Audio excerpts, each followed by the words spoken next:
पुरातील नामांकित शाळेत 2 मुलींवर लैंगिक अत्याचार झालेला आहे। शाळेच्या गेटवर पालकांनी आंदोलन सुरू केलं आहे। बदलापूर स्थानकावर देखील आपण बघतोय रेल रोको आंदोलन करण्यात येत आहे। मुलांची जबाबदारी असलेल्या 2 सेविका सेवेतून कमी करण्यात आल्या।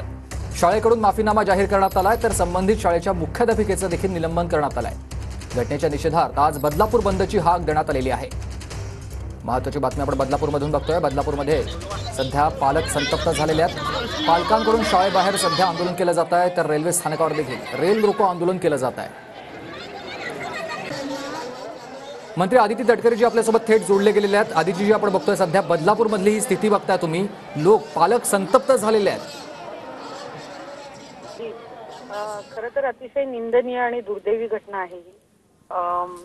संदर्भातली तक्रार हॅलो हां बोला, येतोय आवाज तुमचा मला। या संदर्भातली तक्रार चाइल्ड हेल्पलाईन वर सुद्धा आम्हाला प्राप्त झाली होती विभागाला आणि त्यानुसार जिल्हा विभागाचे जे अधिकारी आहेत जिमाबाचे हे सुद्धा तिथं दाखल होऊन त्यांनी सुद्धा गुन्हा जो आहे तो दाखल केलेला आहे। पॉक्सो अंतर्गत या संदर्भामध्ये गुन्हा दाखल करण्यात आलेला आहे। जे आरोपी आहेत ते सुद्धा अरेस्टेड आहेत।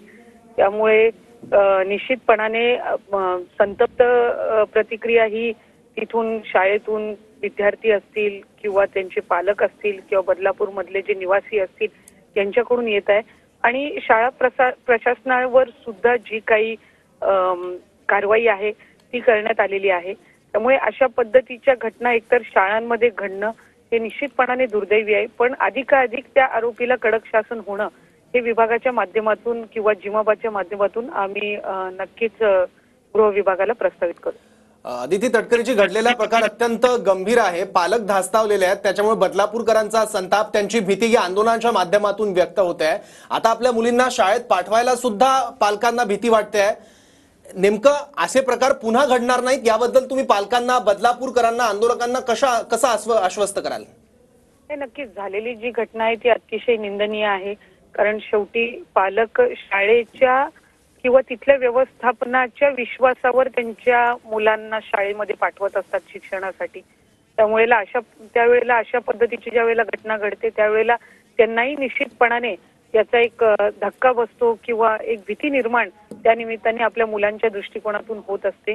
पण आम्ही ज्या वेळेला आम्हाला चाइल्ड हेल्पलाईनला ही तक्रार प्राप्त झाली, आम्ही सुद्धा त्वरितच त्याच्या संदर्भातली जी काही तक्रारी बरोबर। आदितीताई धन्यवाद आपण दिलेल्या प्रतिक्रियेबद्दल। मुख्यमंत्री एकनाथ